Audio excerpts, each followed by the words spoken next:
Hang on to your hats, sports fans. The government agent known as G.A.T.E is getting the band back together to investigate a giant sinkhole in the middle of Washington, D.C. And Agent Crenshaw needs a whole lot of super help. We're going to talk about it in our review of the Valiants #1 from Valiant Entertainment. See you in 3. Welcome back to Comical Opinions. This is our review of the Valiants #1. This issue is written by Ryan Cady with art by Al Mario Nuevo, colors by Nobi and Ludwig Olimba, letters by Ezekiel and Vernie, and the cover art for cover A is drawn by Augustin Alessio. Well, this is it, Valiant fans. If you've been waiting for your heroes to make their grand return after the publisher kind of took a little bit of a break or a hiatus or entered into some kind of publishing arrangement with Alien Books or whatever they're doing, I don't think anybody knows what they're doing, but they're back. And now we're getting more stories. We had a little bit of a prelude with the Bloodshot issue that came out a few months back, but now we're sort of getting into the full swing of things. This issue picks up with Crenshaw, who is the head of the government agency known as G.A.T.E, and she's sort of lamenting the fact that she doesn't have enough superheroes to draw on since Unity disbanded, and Unity was the group that comprised all the Valiant heroes. And now they're either presumed killed in action or missing or on their own solo missions or whatever's going on, but basically she does not have them to draw on. And now what we have is this situation where a gigantic sinkhole opens up in the middle of Washington, D.C., sucks in dozens of people, a bunch of cars, most of a city block, and that's a big disaster. And now we get strange energy readings that are emanating from the hole. And despite all of her efforts to go through official channels to get superheroes to join up with her to help her deal with these sort of massive or unusual threats, Crenshaw says, well, okay, if we're not going to get them the old-fashioned way, I'm just going to go out and get them myself. The first hero on the list is Ninjak, or Ninjak if you prefer. We catch up with Ninjak as he's infiltrating a secret research base in the middle of nowhere, and he's still looking for Dr. Silk. Mina, who's his sort of sidekick, is giving him remote intel, guiding him through the security systems. He finally gets to the heart of the research station, and he finds almost nothing of value. There is a Dr. Silk there, but it's a clone and it's already dead. He also encounters a robot by the name of R1, but it turns out the robot is essentially a robot butler, and he's now got the facility to himself. Crenshaw seizes on the opportunity to say, hey, look, I need some help because I've got a big problem. If you help me, I'll help you, and I'll fix up this secret research base, confiscate it, and now this will become our new headquarters. And right, wrong, or indifferent, Ninjak always needs a place to kind of work out of, and a high-tech facility with a robot butler seems like a good idea, so he says yes. So later, Crenshaw and Ninjak and Mina, they head out to the sinkhole in Washington, D.C., and who's there waiting for them at the lip of this gigantic hole? It's G.A.T.E, the Eternal Warrior, and his charge, Tama the Geomancer. Tama's acting sort of mysterious and mystical, and she says, I'm going to wait here. I'm not going to go down the hole with you, but Crenshaw, I need to talk to you when you guys are done with this little problem. She says in air quotes, as if she's got a much bigger problem to deal with, and find out later she does. G.A.T.E goes with the team. They go down into the sinkhole, and they find something quite unexpected. When the team gets to the bottom of the sinkhole, they find a jungle. It's not a hollow earth type of scenario. It seems to be a jungle that have sprouted out of the energy field that was created at the bottom of the sinkhole.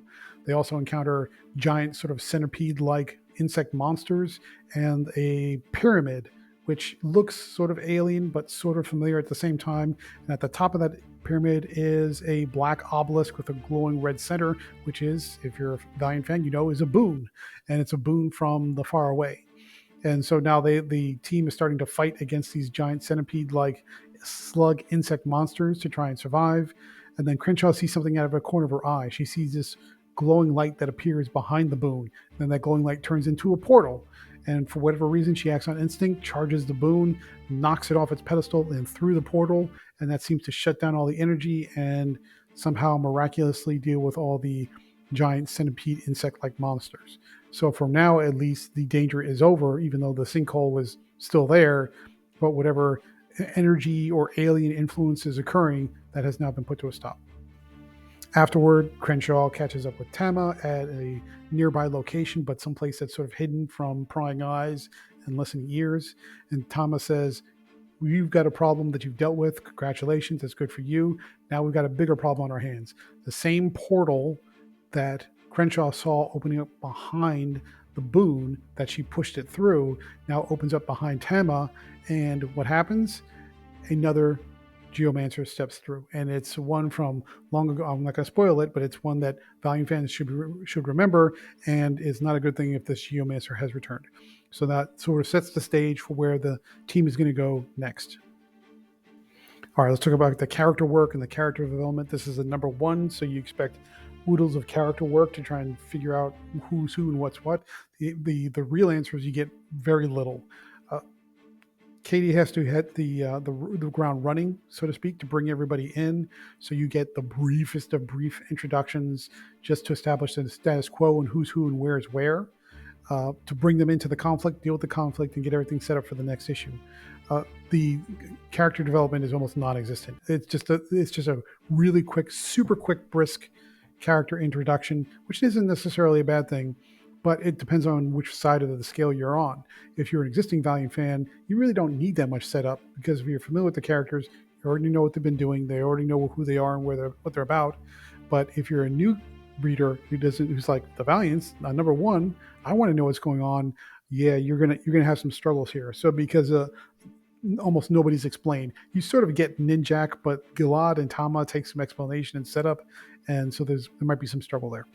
Let's switch gears to talk about the art from Al Barrio Nuevo.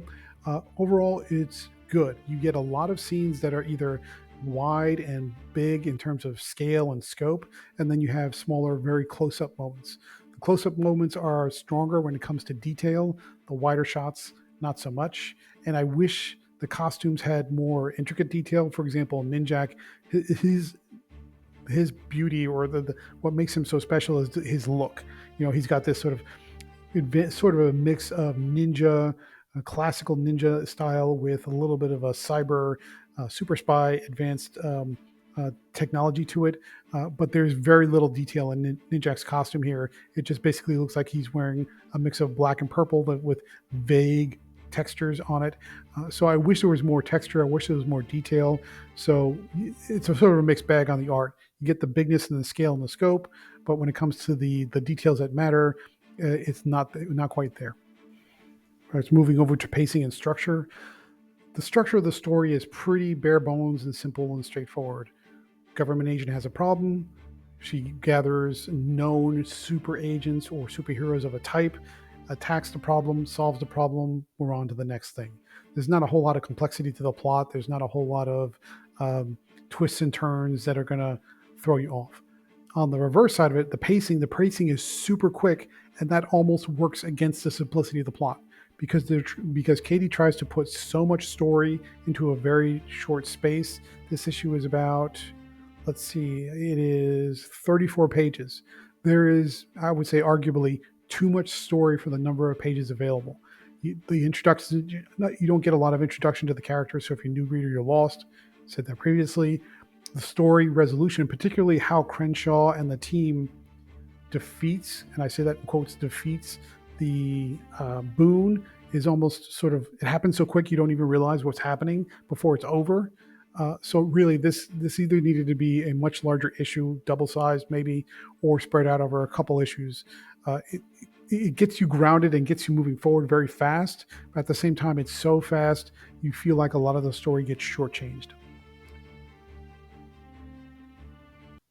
Now, when it comes to the themes and just the exploration of the emotions or the character development or growth, or how the people evolved and how the world changes, there's almost no theme to this. It's basically a call to action. Problem: I need heroes. Heroes answer the call, and that's basically it. It's as bare bones as you can get. That's not necessarily a bad thing, but if somebody wants a story with punch and emotional weight, you're not going to get it here. This is just grab everybody, pull them together, and start running. And that's basically all there is to it. When we look at the bigger picture of where this issue fits into the greater Valiant universe, it does respect the storylines that have come before it and previously, like what's going on with G.A.T.E, what's going on with Ninjak, and I think even a few of the other characters who don't appear in this issue are referenced. which is good. If since Valiant has sort of made this partnership with Alien Books and they're moving forward with them, they're trying to respect that continuity and make sure that things feel consistent, even though there's been big gaps in between releases.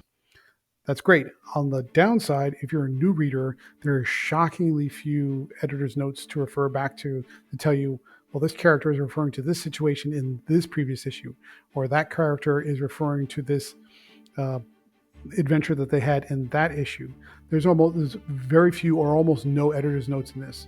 So if you're a new reader trying to figure out what everybody's talking about and what prior adventures have occurred that led them to these places, these individual characters, you're going to have a tough time.